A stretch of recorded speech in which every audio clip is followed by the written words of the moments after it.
आज 30 ऑक्टोबर. दिवसभरात आपल्याला काय काय करायचं आणि काय काय नाही करायचं वेट लॉससाठी. सगळ्यात साधं गणित म्हणजे उपाशी राहायचं नाही. 4 टाइम तर खाणं थोडं थोडं होऊ द्या. प्रत्येक खाण्यामध्ये थोडं थोडं प्रोटीनयुक्त आहार येऊ द्या.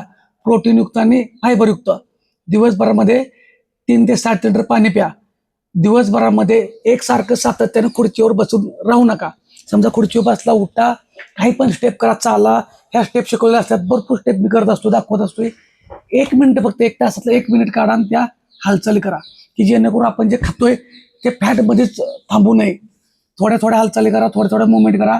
सकाळी आणि संध्याकाळी 10-10 मिनिटाचा व्यायाम करा घरात असल्यानंतर. आणि गोड कमीत कमी प्रमाणात खायचं आहे. बंद करा म्हणत नाही, प्रमाणात खायचं. जे काय खाताय ते चावून चावून चावून खायचं. आणि हॅप्पी आणि पॉझिटिव्ह राहायचं. हा दररोजचा फक्त साध्या साध्या टिप आहेत, काही अवघड नाही.